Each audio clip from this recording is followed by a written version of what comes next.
السلام علیکم ورحمۃ اللہ وبرکاتہ۔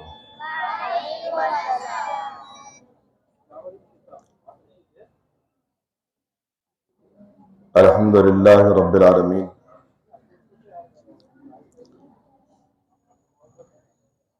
والعاقبۃ للمتقین، والصلاة والسلام علی سید المرسلین۔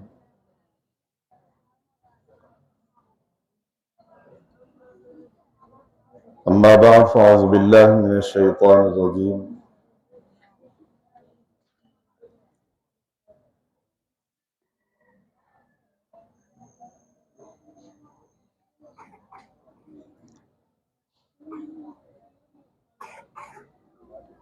ان ھذا القرآن یہدی للتی ہی اقوم۔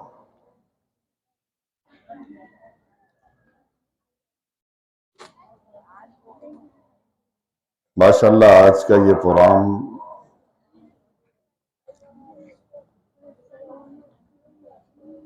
حسن قرت کے حوالے سے جو مقابلہ ہے،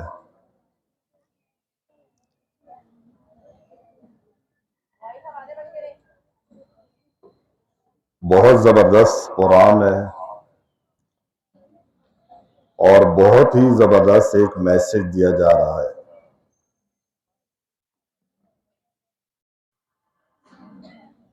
اصل میں اس طرح کے پروگرام کرنے کا مقصد جو بھی ٹاپک ہو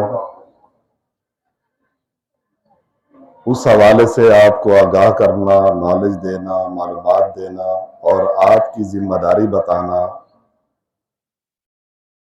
یہ پروگرام کا حصہ ہوتا ہے۔ آج کا پروگرام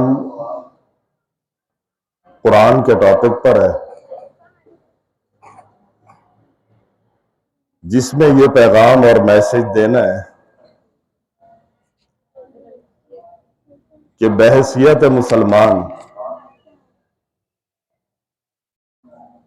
ہماری اس قرآن کے حوالے سے کیا ذمہ داری ہے۔ دو باتیں میں نے کرنی ہیں۔ پہلی بات یہ کرنی ہے کہ اس قرآن کی ذمہ داریاں ہمارے اوپر کیا ہیں، اور دوسری بات یہ کرنی ہے کہ اگر یہ ذمہ داریاں ہم ادا کریں گے تو پھر دنیا کے حوالے سے ہمیں فائدہ کیا ہوگا۔ قبر میں تو ہوگا، حشر میں بھی ہوگا، اللہ کی عدالت میں ہوگا، وہ تو ہوگا، لیکن یہاں کیا فائدہ ہوگا، اس حوالے سے ایک دو فائدے بتاؤں گا۔ پہلی بات کیا ہے؟ پہلی بات یہ ہے کہ ہم مسلمان ہیں تو ہمارے اوپر اس کتاب کی ذمہ داریاں کیا ہیں۔ 5 ذمہ داریاں ہیں اس قرآن کی ہمارے اوپر بحیثیت مسلمان۔ سب سے پہلی ذمہ داری اس کتاب پر ایمان لانا۔ یہ آخری کتاب ہے، اللہ کا کلام ہے، اللہ کے رسول صلی اللہ علیہ وسلم محمد علیہ السلام پر نازل ہوا۔ ایمان لانا یہ پہلی ذمہ داری ہے۔ اس کتاب کی دوسری ذمہ داری ہے کہ اس قرآن کو پڑھنا، اس کی تلاوت کرنا، اس کو حفظ کرنا، اس کو یاد کرنا، یہ دوسری ذمہ داری ہے، ہر مسلمان کی ذمہ داری ہے کہ اس قرآن کو پڑھنا، اچھے انداز سے پڑھنا، تجوید کے ساتھ پڑھنا، اور جتنا ممکن ہو سکے اس کو یاد کرنا، اس کو حفظ کرنا، یہ دوسری ذمہ داری ہے۔ اور تیسری ذمہ داری یہ ہے اس قرآن کو سمجھنا۔ پوری دنیا میں سب سے زیادہ اگر کوئی کتاب پڑھی جاتی ہے تو وہ یہی قرآن مجید ہے، پوری دنیا میں۔ لیکن یہ بات بڑے دکھ سے کہنی پڑتی ہے، افسوس سے کہنی پڑتی ہے کہ اگر پوری دنیا میں کوئی کتاب بغیر سمجھے پڑھی جاتی ہے تو وہ بھی قرآن مجید ہے۔ دنیا میں کوئی کتاب نہیں ہے جس کو بغیر سمجھے پڑھا جاتا ہو، اور یہ واحد کتاب ہے جس کو بغیر سمجھے پڑھا جائے۔ اس میں کوئی شک نہیں ہے کہ بغیر سمجھے پڑھنا تلاوت کرنا اس کا ثواب ہے. الف لام میم پڑھیں گے 30 نیکیاں ملیں گی، ثواب ملے گا. لیکن اصل اس کتاب کے آنے کا مقصد ثواب نہیں تھا. اس کتاب کا تیسرا حق اور تیسری ذمہ داری ہے اس کو سمجھنا. آپ صلی اللہ علیہ وسلم نے فرمایا تھا، ابن ماجہ کی روایت ہے، اگر کوئی شخص ایک آیت سمجھ لیتا ہے، ایک آیت، اور اس کے مقابلے میں کوئی شخص کھڑا ہو کر 1000 رکعت پڑھتا ہے، 1000 رکعت، اس شخص سے یہ شخص بہتر ہے جس نے ایک آیت سیکھ لیے، ایک آیت سمجھ لیے، ایک آیت پڑھ لیے. اس کا اندازہ لگائیں کہ اس قرآن کے سمجھنے کی فضیلت کس قدر ہے. تو یہ ہمارا دکھ ہے، ہمیں افسوس ہے کہ پوری دنیا میں سب سے زیادہ یہی کتاب پڑھی جاتی ہے اور بغیر سمجھے پڑھی جاتی ہے. تو یہ تیسرا حق ہے اس قرآن کا کہ اس قرآن کو سمجھ کے پڑھا جائے، اس کو سمجھا جائے، اس کا معنی سمجھا جائے، اس کا مفہوم سمجھا جائے. اور چوتھا حق اس قرآن کا یہ ہے کہ اس قرآن پر عمل کیا جائے. یہ قرآن پوری 114 سورتیں 30 پارے اسی لیے آئے کہ اس کو سمجھے اور اس کے مطابق اپنی زندگی بنائے. اگر کوئی شخص، کوئی مسلمان قرآن کو مانتا ہے اور پھر اس کے مطابق اس کی زندگی نہیں ہوگی، قیامت کے دن اس کا پچھتاوا ہوگا. دنیا بھی خراب ہوگی اور آخرت بھی خراب ہوگی. یہ چوتھا حق ہے اس قرآن کا کہ اس قرآن پر عمل کیا جائے. اس میں جتنے احکامات ہیں ان پہ عمل کیا جائے. جن چیزوں کا حکم دیا ہے ان کو مانا جائے، جن چیزوں سے منع کیا اس سے رک جایا جائے.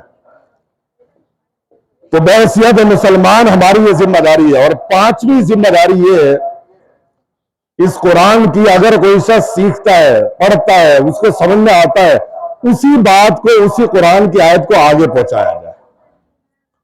حدیث میں آتا ہے بلغوا عنی ولو آیہ، اگر ایک آیت بھی آپ کے پاس علم ہے ایک آیت کا تو آپ آگے پہنچا دیں اس کو. تو یہ 5 حق ہیں اس قرآن کے جو بحیثیت مسلمان ہم سب پر عائد ہوتے ہیں اور ہم سب کی ذمہ داری ہے.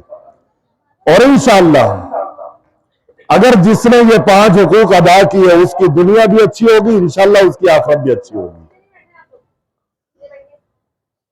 تو لہذا ہمیں اس موقع پر، اس قرآن کے موقع پر یہی میسج ہے کہ اس قرآن کے حقوق اور ذمہ داریوں کو ہمیں سمجھنا چاہیے اور اس کے مطابق کوشش کرنی چاہیے اور ان حقوق کو ادا کرنے کی پوری زندگی کوشش کرنی چاہیے اور اس کے مطابق زندگی گزارنی چاہیے. اور اگر کوئی کرے گا، میں نے دوسری بات یہ بتانی تھی کہ اگر کوئی شخص ان حقوق پر عمل کرے گا، ان ذمہ داریوں کو ادا کرے گا، تو دنیا میں کیا ہوگا. 2 باتوں کی طرف اشارہ کرتا ہوں. پہلی بات یہ ہے کہ وَمَن يَعْشُ عَن ذِكْرِ الرَّحْمَنِ نُقَيِّضْ لَهُ شَيْطَانًا فَهُوَ لَهُ قَرِينٌ. اگر کوئی شخص دنیا میں قرآن کو چھوڑ دے گا، اس کے حقوق کا خیال نہیں رکھے گا، تو پھر قرآن کا یہ اعلان ہے اس شخص کے لیے اس کا دوست شیطان بن جائے گا. اگر قرآن کے ساتھ تعلق ہے، اس کے حقوق کی ادا کرنے کی کوشش کرتا ہے، پڑھتا ہے، سیکھتا ہے، تو پھر رحمان اس کا دوست ہے، قرآن اس کا دوست ہے. اور اگر وہ نہیں کرتا تو پھر شیطان اس کا دوست ہے. تو یہاں سے ہمیں اندازہ لگانا چاہیے اگر خدا نہ خواستہ ہم نے قرآن کو چھوڑا، ہمارا دوست شیطان بن جائے گا. جب شیطان بن جائے گا تو شیطان ہمارا دشمن ہے، وہ ہمارا خیر خواہ نہیں ہے. اگر اپنے آپ کو قرآن کے سامنے لگائیں گے، قرآن کو اپنا دوست بنائیں گے اور اللہ ہمارا دوست ہوگا تو ہماری دنیا اچھی ہوگی اور شیطان ہمارا دشمن ہی ہوگا. پہلا فائدہ دنیا میں یہ ہوگا کہ قرآن کو دوست بنائے، اللہ دوست بن جائے گا. اور دوسرا فائدہ یہ ہے کہ وَمَنْ أَعْرَضَ عَنْ ذِكْرِي فَإِنَّ لَهُ مَعِيشَةً ضَنْكًا. اگر کوئی شخص قرآن کے حقوق ادا کرتا ہے، قرآن سے تعلق رکھتا ہے، قرآن کو پڑھتا ہے، قرآن کو سیکھتا ہے، اللہ نے اعلان فرمایا کہ اس کی زندگی اللہ تعالیٰ اچھی کر دے گا. اس کی زندگی جتنا بھی ہوگی وہ اچھی ہوگی.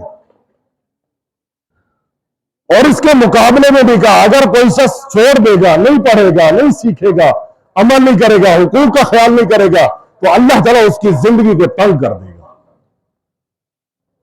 اس کی زندگی کو محال کر دے گا, گزارنا مشکل ہوگا. اگر اچھی زندگی گزارنی ہے تو پھر قرآن کے ساتھ گزاریں. تو حقوق میرے آپ کے سامنے رکھے اور دو فائدے کہ قرآن کو اپنا دوست بنائے, رحمان کو اپنا دوست بنائے, ورنہ اگر یہ نہیں کریں گے تو شیطان دوست ہوگا. اور دوسرا فائدہ یہ ہے کہ اللہ تعالیٰ زندگی اچھی عطا کرے گا اگر قرآن کے ساتھ تعلق ہوگا, اور اگر قرآن کے ساتھ تعلق نہیں ہوگا تو پھر دنیا کی زندگی اچھی نہیں ہوگی. تو میں انہی الفاظ پر اکتفا کرتا ہوں کہ اللہ تعالیٰ ہم سب کو اس قرآن کی وساطت سے قرآن کے حقوق اور ذمہ داریاں ادا کرنے کی توفیق عطا فرمائے, اور پھر ہماری دنیا بھی اچھی فرمائے, ہماری آخرت بھی اچھی فرمائے. وما علینا الا البلاغ المبین.